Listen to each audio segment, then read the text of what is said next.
Welcome to the Are We Idiots Show, where we question the status quo on society's important issues while mixing in plenty of laughs along the way. Now, here are your hosts, Mark Weaver and Rich Kroll.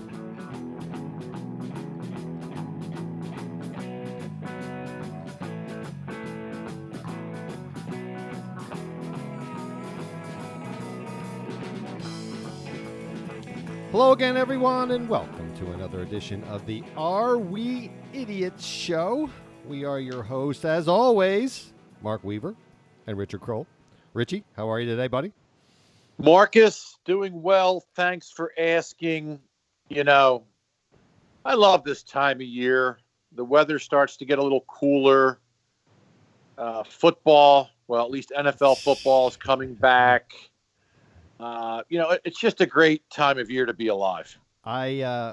I confess I'm not a big high heat person, and humidity is worse, but I prefer the cooler weather. I think I've told this audience that in the past. I like the cooler weather. I like, as long as I'm dressed fine in the winter, in the mid-Atlantic here where we're based, it's not really that bad. So I love it when it's a little bit cooler. The 70s, maybe 60s, 70s.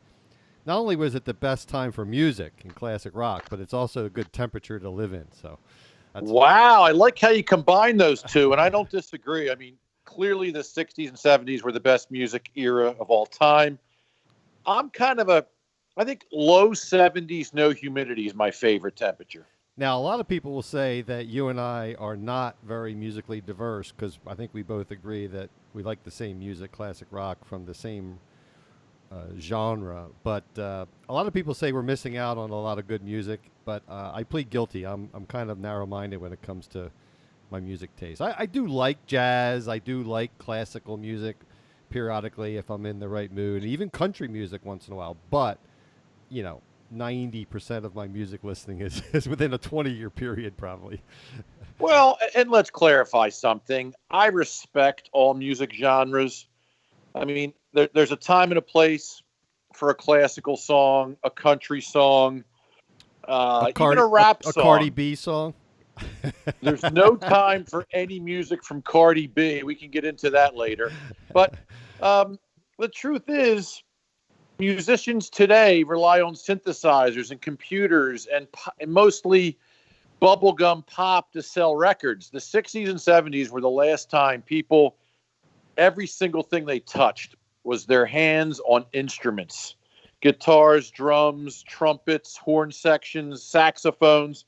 You just don't see that today. But the 80s gave us Duran Duran. How can you not put them on the upper echelon? You know what? There's a couple Duran Duran songs I like. I do like a bunch of songs from the 80s. We went to college in the 80s. I even like a handful from the 90s and 2000s.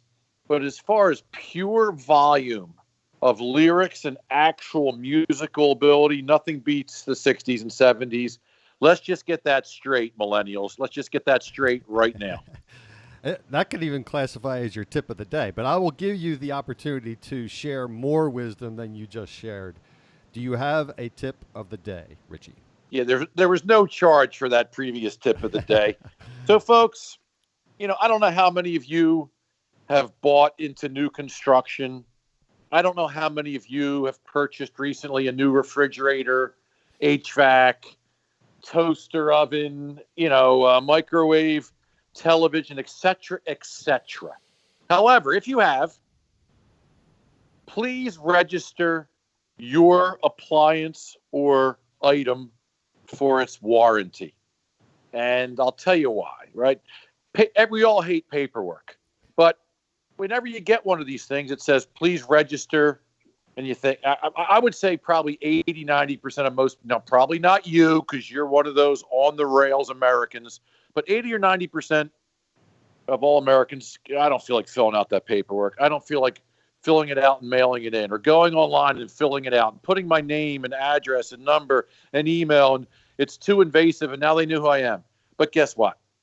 If you don't, and your thing breaks where you could have got a free replacement part or whatever, you will be screwed if you don't.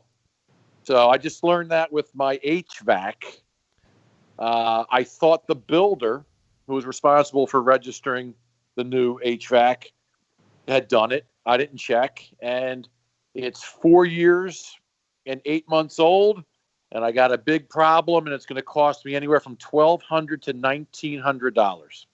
Wow. So, folks, nobody, Mark Weaver, one of the greatest Austrian financial economic minds in our times, warns you people about being prepared for unforeseen events.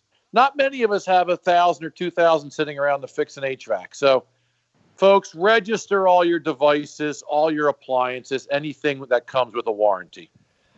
That sounds like a good lesson learned there, Richie. But I in your defense, for that type of thing, you would think that you could prove that you bought the house on a certain date, and if there was a 4-year warranty, that you could reclaim it based on that. But it seems like registering the warranty seems like a kind of a loophole. But whatever, I don't know the details like you do.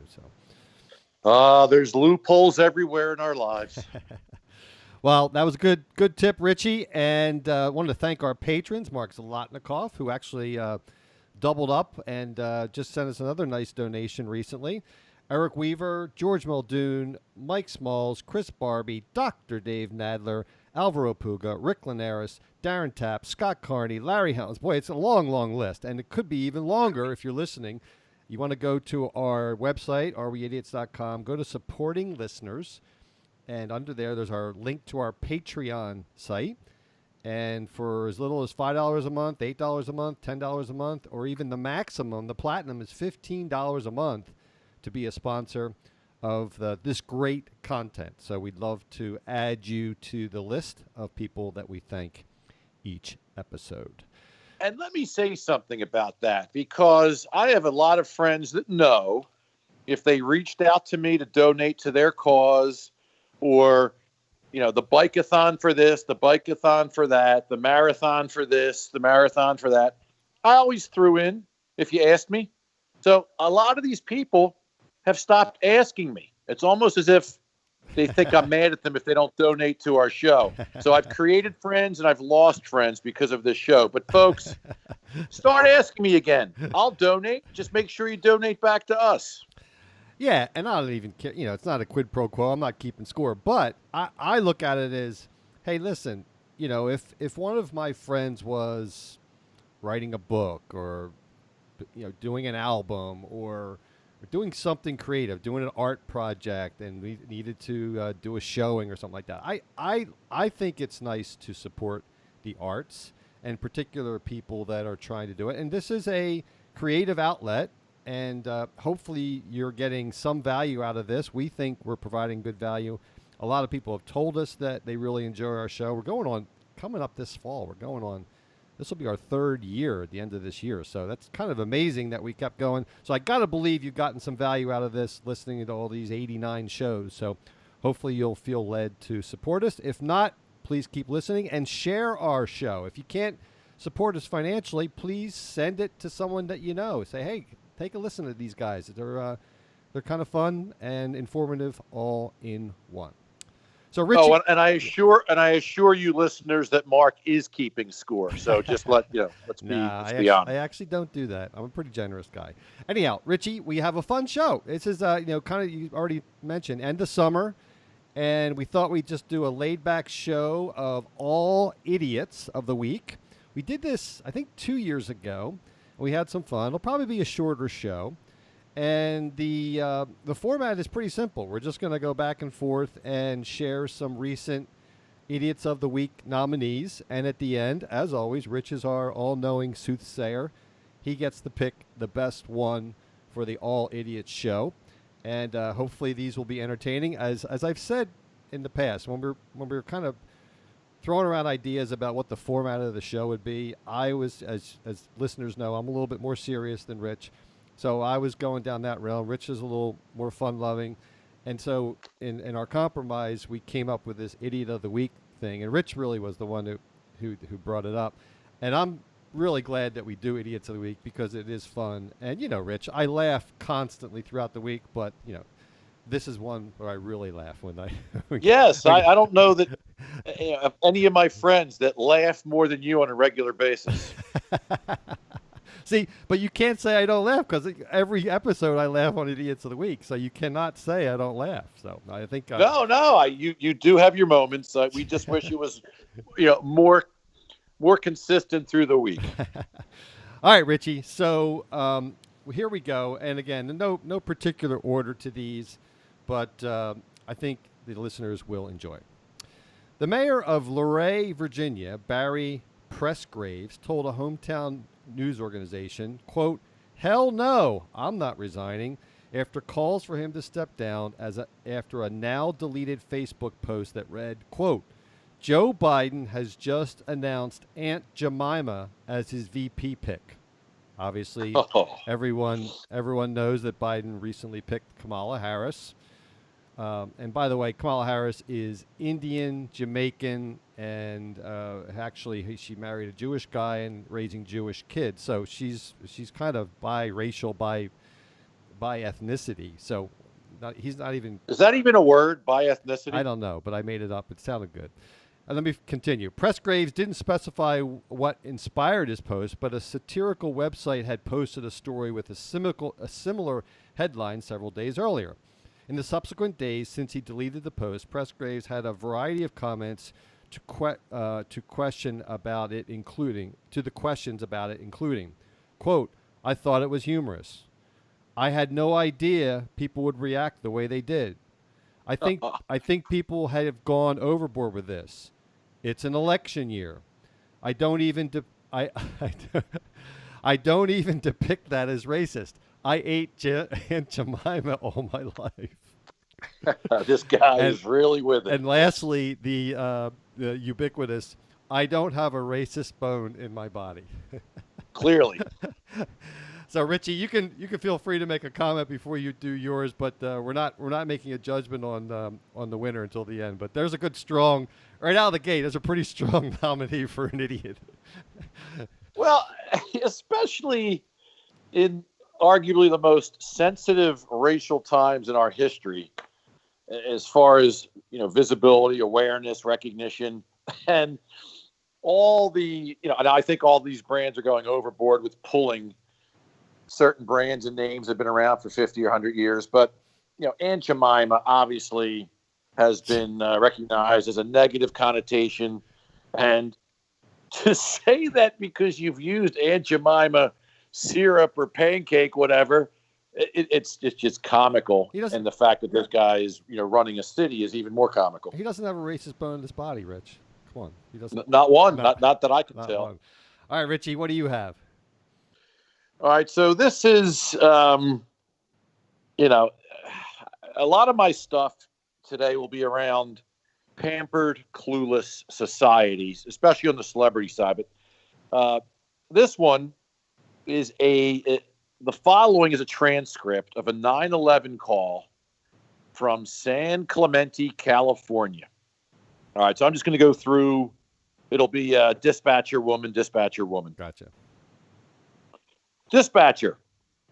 Sheriff's Department, how can I help you? Woman. Yeah, I'm over here at Burger King right here in San Clemente. I'm at a drive-through right now. Dispatcher. Uh-huh. Woman, I ordered a Western bacon cheeseburger, and they keep giving me a hamburger with lettuce, tomato, cheese, onions, and I said I'm not leaving. Dispatcher. Uh-huh. Woman, I want my Western burger done the right way because I just got my kids from Taekwondo and they're hungry. I'm on my way home. I told them I will call the police because I want my Western burger done right. Now, is that so hard? Dispatcher. Okay. What exactly is it you want us to do for you? Woman, send an officer down here right now. Oh, my God. Dispatcher. Ma'am, we're not going to go down there and enforce your Western bacon cheeseburger. Woman, what am I supposed to do? Dispatcher. You need to calmly and rationally speak to the manager and figure out what to do between you and them. I suggest you get your money back and go somewhere else. This is not a criminal issue. Yeah. We can't go out there and make them make you a cheeseburger the way you want it. Woman. Okay. Dispatcher, okay, bye-bye. Now, the reason why this is even funnier is because the Western Bacon Cheeseburger is a menu item offered by Carl's Jr. Burgers, not Burger King. Right. Yeah. Yeah. So it was bad enough on its own, but she's at a place that doesn't even serve them. And what is wrong with people? I mean, oh my what goodness. is wrong with people? Didn't we have a guy one year, a couple of years ago, where didn't he call 911 because his wife was taking the beer out of the refrigerator because he was drinking too much? Yes. He called like 6 times in one night, right? So No, I think it was 26 times Oh, he okay. called in one night. oh my goodness! I mean, I think they should be. I mean, she should be fined. I'm sure that she probably doesn't have a pot to pee in, but if you're that stupid to be doing that, you probably don't have the money to pay the fine. But she should be fined for tying up 911 resources. I don't know, a woman driving around in an SUV taking your kids from Taekwondo class. I think she has some money. Well, good. She should People, be fined. I think these rich, pampered, clueless people should be fined because there might have been somebody, they're taking up airtime, and there's a murder going on down the street, and she's trying to get her cheeseburger made a certain way. Unbelievable. 9/11's often treated like a social hotline, psychologist hotline. All right, Richie, I got one for you. It's a little more serious. No one got hurt, but it's just it just points to the way our world is right now. Police in Peoria, Illinois, are searching for 2 teenagers who were seen on home surveillance video robbing a kids' lemonade stand at gunpoint. The robbery occurred Friday evening when 2 males approached 13-year-old Jude Peterson and his friends as they sold lemonade on the corner of Peterson's house. In video provided by a neighbor, a male in a dark hoodie moves fast, displaying what looks to be a firearm, then quickly snatches the boy's cash box, running off with $30. Unbelievable. I mean, I'm laughing, but I'm crying inside. I mean, what is more sacrosanct than kids selling lemonade out in front of their house? Now, this kid was 13, not 7, which, anyone who's... whenever I see these lemonade stands, by the way, with young, cute kids, I always stop and give them $5 for a little cup of lemonade. But, is that unbelievable? I mean...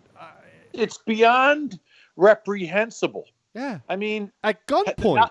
I mean, why do you even need a gun? You just take the money. Exactly. Unless, maybe this kid was from San Clemente and part of the Taekwondo class that lady was in. But this kid probably grows up to be an entrepreneur if left alone. Now he's going to be shell-shocked for the rest of his life about, being entrepreneurial and starting a business. I don't know if that makes me more angry or sad, but it probably makes me both. I think it makes me more angry. I know you're kind of a tough guy in your youth, but you know what? I hate to say this, but I think that young punk needs to be taught a lesson in street justice. We go back and forth with what's the Christian way handling these things.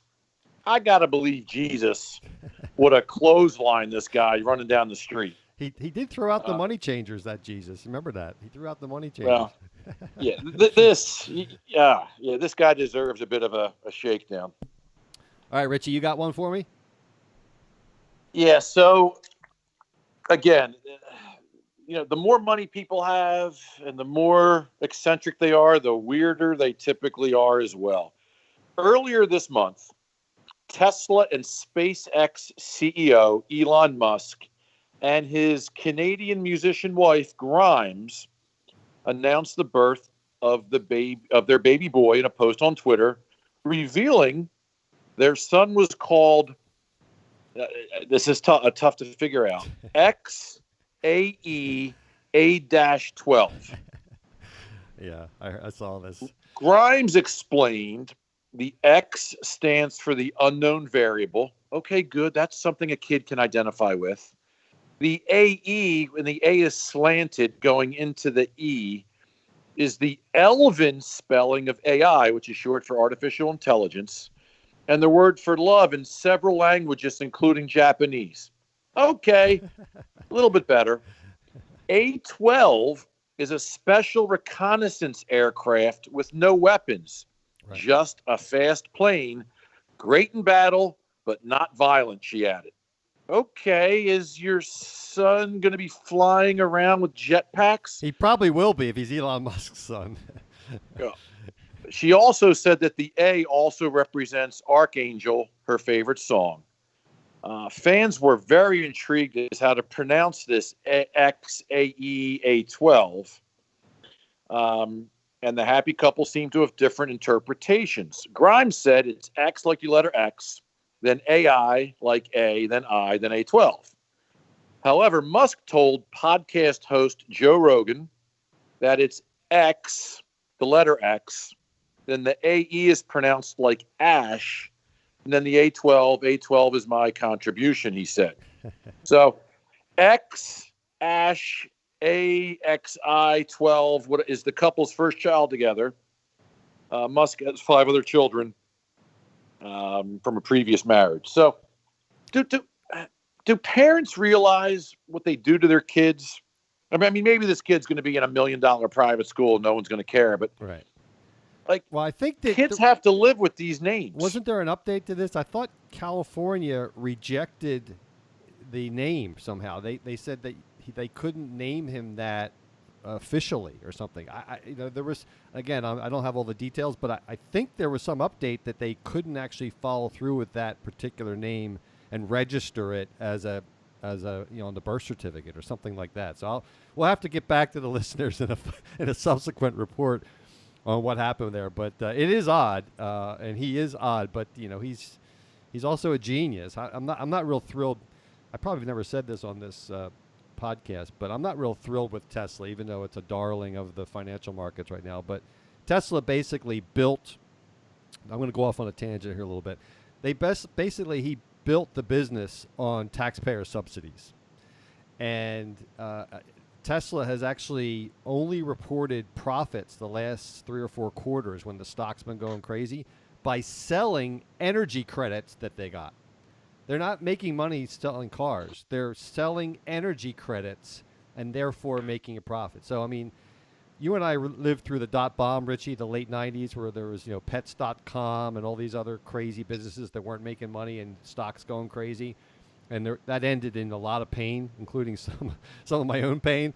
But if Tesla's not a bubble, I don't know what is. So. Well, hey, that was a good tangent. Thanks for educating us. And the lesson here, folks, for all you rich, eccentric, think you're cooler than the average person, want to be different, just name your kid Bob and Shelley. Don't worry about, R2D2 and C3PO. These are not robots. They're children. They're humans. And it's not about you, Elon. It's about the child. All right, Richie, I got one for you, which will mystify you because I had never heard of it, but it's also a little bit sad. Kaylee Mutthart, a woman who gouged out her own eyes in 2018, has this week received a set of prosthetic eyeballs. Mutthart, 22, has been blind since the incident.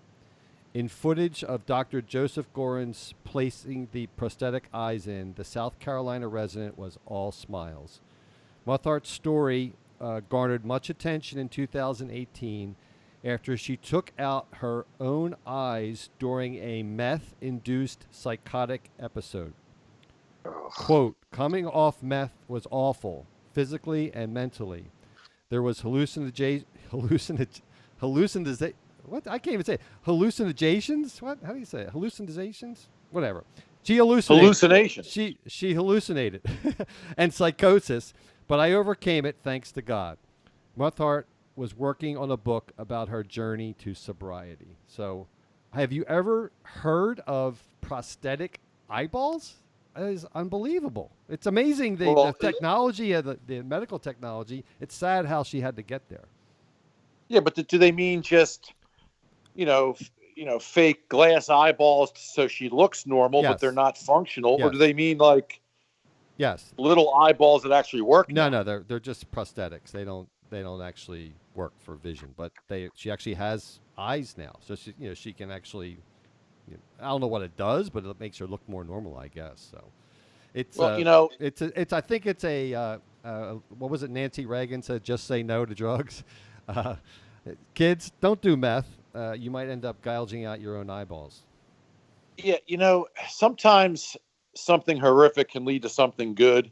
So if this girl is the poster child for not doing drugs and then, turning her life to a higher power and turning into some person that influences thousands of youngsters, good for her. But Yeah. wow, I didn't realize meth was that insane. And maybe my next show I'll be able to say hallucinations. Hallucinations. Hallucinations. Okay, there we go. There's no J in Yeah. there. Yeah, obviously. Well, by the way, then this also screws up. You and I we're trying to be entrepreneurial, with this podcast. That meth lab in your basement, I guess, is a bad idea. I actually, quick real tangent. I knew a guy who rented out a house in Downingtown near us here to a guy, and the guy used to pay him cash every month for the rental. It was a nice 4-bedroom house, whatever.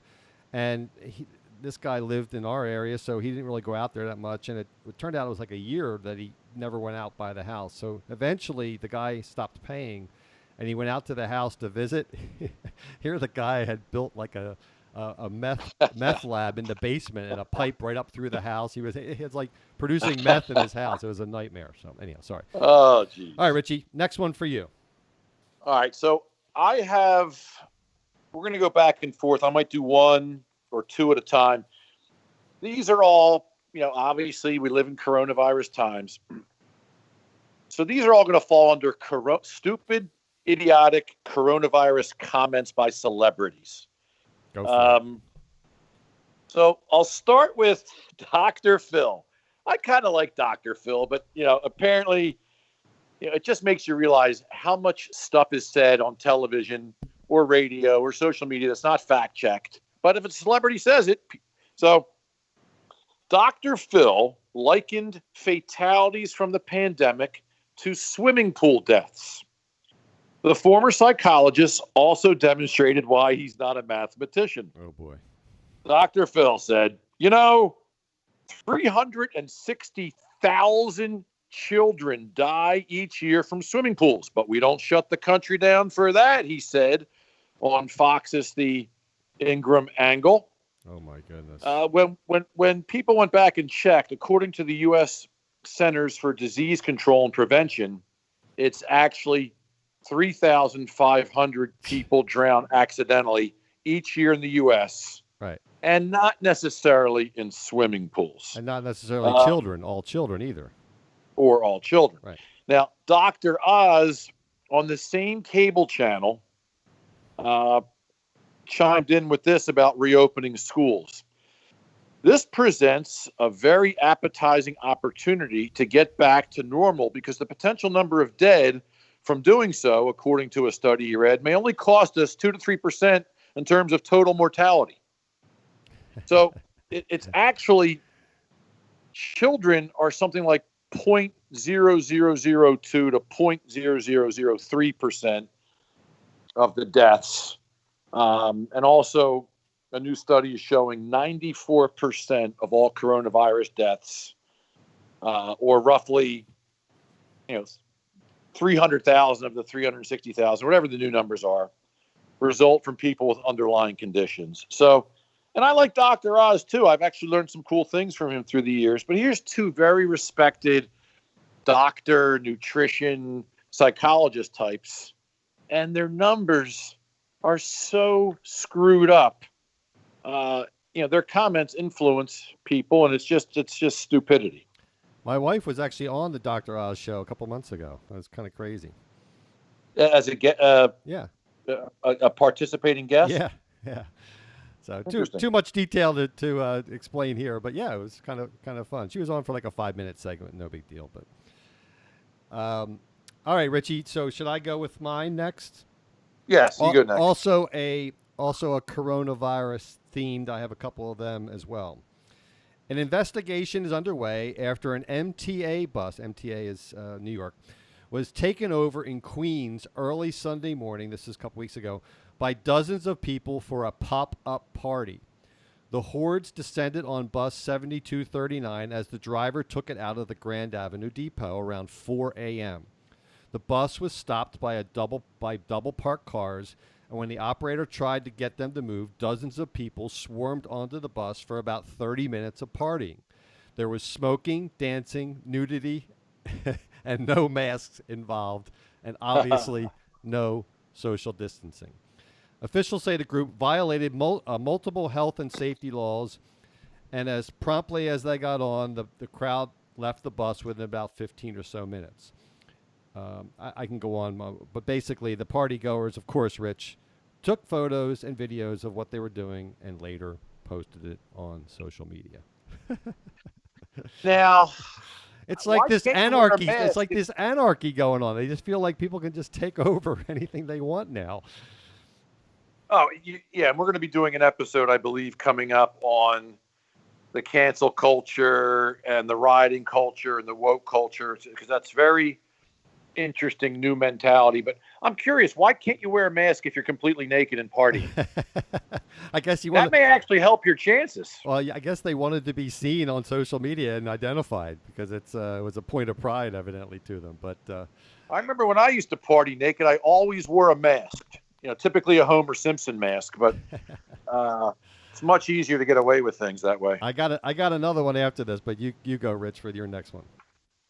All right. So again, now this one is from the rich and clueless celebrity category related to coronavirus.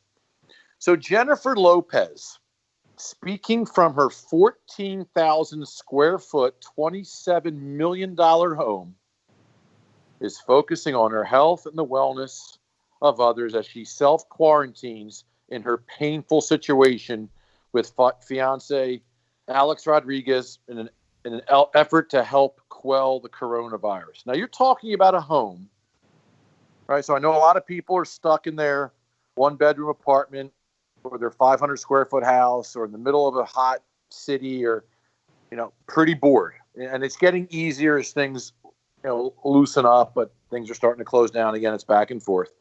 But think about celebrities that have an indoor basketball court, an indoor dance studio, out a pool bigger than most people's lakes in their neighborhoods, an indoor entertainment studio, and the celebrity, the Hustlers star, said she is stuck at home for the time being as the couples are doing whatever they can to ensure they're not exposed to any respiratory illness. And here's what she went on to say. We're all stuck at home right now. I am. Everybody's quarantined and the world is upside down and crazy. So we've got to make lemonade out of lemons right now, don't we? We have to keep our spirits high. And she was quarantined with her 12-year-old twins, Emma and Max, from her ex-husband, Mark Anthony. J-Lo said she's been placing lots of online orders because she can't go shopping to make herself happy. We have to find ways to focus and work from home, but also finding things to keep our spirits high. I don't know anything that makes me happier than shopping for a pair of shoes. To be honest with you, I think there's a lot of online shopping going on right now. And that's not to make light of this very serious situation and the people working very hard to stop it, but we have to stay human and we have to keep our sense of humor in hard times as well. And I would bet, Richie, that she's probably quarantined with either a nanny or a housekeeper because they probably live there with her. So poor Jennifer. Everyone's really crying over this, aren't they? The fact I don't know if I'm madder at the guy in the hoodie robbing the lemonade stand or her not being able to shop for shoes in person. I don't know which makes me madder. Jeffrey, early on in the pandemic, I think it was like in March when it was really bad in New York, or maybe it was April. Jeffrey Katzenberg, he's this big multi-billionaire producer and owner of entertainment out in the L.A. area. He escaped to his I think it was like a 150-foot yacht. It was like a $50 million yacht. And he posted a picture on Instagram saying, I hope, a picture of his yacht and sailing like through the Indian Ocean or something, saying, I hope everyone's safe during COVID.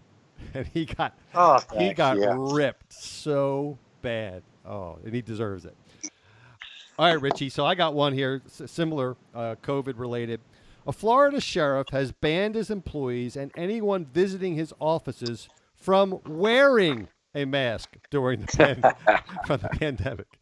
Marion County Sheriff Billy Woods wrote in an email on August 11th to employees that some exceptions will be made, including at courthouses, jails, schools, and hospitals, but masks, quote, will not be worn by on-duty employees or at any other time. Woods went on in the email, which was obtained by ABC News, to say that any person who walks into any of our lobbies, which include the main office and all district offices, that is wearing a mask will be asked to remove it. Quote, now I can already hear the whining, so just I did not make this decision easily, and I have waited out the past 2 weeks. There is no longer a debate, nor is it up for discussion. Woods said for as many health professionals who would vouch for wearing a mask, he can, quote, find the exact same amount of professionals that say we shouldn't. What do you think of that one, Richie, before you go on to your next one? Oh, boy. I mean, here's the deal. Right. We've covered coronavirus in many different ways in many different episodes. And we know there's a huge range of approaches from this is a complete hoax, it's an election year, fraudulent information to screw everybody up, or it's planted by the Chinese to shoot down America, to the other side where, hey, I'm not leaving my house unless I have a hermetically sealed suit on and cellophane wrapped around my entire body. But we do know that this is a real disease, a real virus. We know that it's deadlier than the typical cold or flu or virus. We know that it spreads smaller particles, it spreads easier. And the one thing we've proven is that masks do help. Not necessarily from spreading coronavirus, but from people getting it. So, any kind of shield to anything helps a little bit. So, I mean, look, does it stop? Is it preventing anything 100%? No, but it is helping. Even if it's a little bit. How hard is it? How about the fact that he's a public employee and he's telling people they're not allowed to wear a mask? I mean, what about the individual liberty of it? I mean, it's a public place. You're allowed to wear a mask or not wear a mask, or So I mean, that's just ridiculous to say you can't wear a mask. But anyhow, I don't have a follow up to bizarre. that story, but I should probably. It's bizarre. All right, Richie, you're next. All right. So this one, we've also covered sensitive topics like racism 3.0 and white privilege, and I think we were pretty objective in how we handled, viewpoints from both sides. But this one got a lot of people in an uproar. So media mogul Oprah Winfrey, on her Apple TV series, The Oprah Conversation, had a conversation with former NFL star and race activist Emmanuel Acho. Winfrey said, there are white people who are not as powerful as the system of white people. The caste system, that's been put in place. But they still, no matter where they are on the rung or ladder of success, they still have their whiteness. You still have your whiteness. That's what the term white privilege is. It means that whiteness still gives you an advantage no matter. Well, dear Miss Winfrey, your current net worth stands at $2.6 billion, according to Forbes. And one of the most successful African-American people, let alone woman, in the United States. How about she's one of the most successful people, period, regardless of skin color. So she's not the right person. If you want to give me some, poor African-American guy or gal, born in a tough situation, just not being taken seriously, being, prejudice shined on and squelched by, white people. Yeah, I want to hear from you. I don't want to hear from Oprah Winfrey. A couple great one-liners about this. Columnist Wayne Dupree said, billionaire Oprah is now shaming white people for all their easy success in life. And conservative media head Todd Starnes said, I pray for the day that America becomes a nation where someone like Oprah will be able to become a billionaire. So some people, they just don't think before they speak. Yeah, and the context of the message is just as important as the message itself sometimes. Okay, Richie. So I have two more, but we're getting a little long here. So maybe I'll do one more. You do one more, and then we'll wrap it up. How's that? Sounds good. All right. A California man said he hit 26 cars in 40 miles before finally being stopped on Highway 101 in Oregon. Kevin Simpson, 47, of Eureka, was allegedly behind the wheel of a stolen Dodge 1500 pickup during the spree, Oregon State Police said. The first reports came in around 10 a.m. in Coos Bay. While city police were investigating those hit and runs, the state police got word of a collision in North Bend.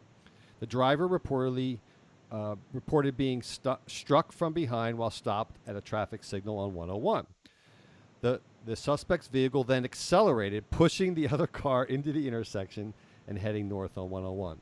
More reports apparently of deliberate crashes were received as the reckless driver continued north. Finally, about 40 miles north in Coos Bay, the state police found the truck abandoned. It had been crashed through a gate onto private property and had become stuck in the sand. Troopers apprehended Simpson.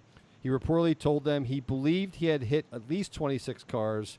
He was booked into Lane County Jail on suspicion of charges including hit and run, reckless endangerment, reckless driving, and criminal mischief. Some 250 miles from where it started. By the way, he had a criminal record, surprisingly, including 2 home invasions, threatening a young mother with an armed cleaver. So this is a really good guy who went on a 250-mile spree of hitting 26 cars. So I thought that was kind of funny. Any explanation as to his reason, motive, or under the influence? Anger. Sure. Yeah, he was just mad and wanted to hit a lot of cars. Oh, then I actually think that was a good move. All right, I got 2 quick ones. Yep. And they're both from celebrity idiots. All right, Madonna. Great Madonna. I used to like Madonna back in the 80s. Sure. Has some thoughts on the current COVID-19 global pandemic, and apparently there's no better place to share them from than her bathtub. In a video post on Instagram and Twitter, the singer offered a short speech about coronavirus and its impact, referring to the disease as the great equalizer. It doesn't care about how rich you are, how famous you are, how funny you are, how smart you are, where you live, how old you are, what amazing stories you can tell. Sitting naked, as she said, sitting naked in a bathtub filled with rose petals. It's the great equalizer. And what's terrible about it is what's great about it. What's terrible about it is it's made us all equal in many ways. And what's wonderful about it is it's made us all equal in many ways. Shorten that to, it's made us all equal. Well, and not on drugs or under the influence. I mean, it's more, I at least give somebody a little bit of a pass, like, okay, they were screwed up, out of their mind. This is right out of Madonna's straight mind. She also has it tough, like J-Lo. I mean, she's got it tough there, I'm sure, in her mega mansion of just as tough as the people living in the streets of North Philly, right? Oh, I'm sure this was very impactful for people when they saw her in her massive bathtub with rose petals. All right, I'm going to end you on this one because this is just the epitome of modern-day Valley Girl, millennial idiocy. So, a High School Musical actress of fame, Vanessa Hudgens, had this to say live on her Instagram live stream while complaining about Coachella being canceled. Oh boy! Coachella is that big outdoor, drug gathering, fueled gathering. Yeah. Right, so she's upset about that. She was asked about whether the effects of the virus would last through July. She responded saying, "It's a virus. I get it. Like, I respect it. But at the same time, like, even if everybody gets it, like, yeah, people are going to die, which is terrible, but, like, inevitable." So, but she wants to party, Rich. Come on. We all want to party. We all want to party. I want to have my friends over. I want to do a podcast with you 5 feet away from me. But, we have to adjust. I have a new idiot meter that you can measure someone's level of idiotness. Right.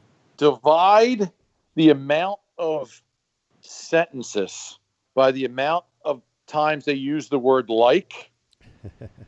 And if it's equal to 1 or less than 1, they are a major idiot. And I will say that having several millennial children, there is something about the millennials that they use that term a lot. I don't know where it started, but there's a lot of, and I'm stereotyping, but there's a lot of millennials that tend to use like a lot, and I guess now Gen Zs. So, but Richie, we're at that point where you have the toughest job of the week. You have to make a call on who is the biggest idiot of the 10 or so nominees that we just put forth. So, drum roll, please. Who is your idiot of this all idiot show? You know, there's a lot of idiots, an abundance of idiots on a weekly, monthly, quarterly basis. And sometimes it's just words. Sometimes it's just elite stupidity or cluelessness. But hands down, it goes to the hooded adult that robbed a lemonade stand with a handgun for $30. Yeah. Yeah. I would have voted so with you over the there. top. Yeah. It's so over the top in so many different ways. I hope they find that guy. Yeah, and truthfully, you know, I'm a libertarian. I believe in, you know, not harming others, but a good punch in the face, you know, I can look the other way for a good punch in the face. Won't hurt him permanently, but this kid deserves. I think he was an older teen is what they think he was because of his size and build and wearing a hoodie and whatever. They don't know who he is yet, unfortunately, but I concur, Richie. Let's hope he gets caught, and let's hope that someone roughs him up just to teach him a little bit of a lesson, because that's so far over the top, and it's wrong on 15 different levels. So, all right, so that concludes our show, the All Idiots Show. Hopefully you guys enjoyed it. Got some laughs, got some head scratching in there. And as Rich mentioned, we're wrapping up the summer here in the Northeast. So after Labor Day, we'll have a new show probably talking about cancel culture. That's slated to go next. So as always, please remember, if what you see or hear sounds idiotic, then we're just the guys to help you sort it out. See y'all next episode. Take care. Thank you for listening. Please download, subscribe, share, and review on Apple Podcasts, Spotify, Stitcher, Google Play, and also our website. True love won't say goodbye. True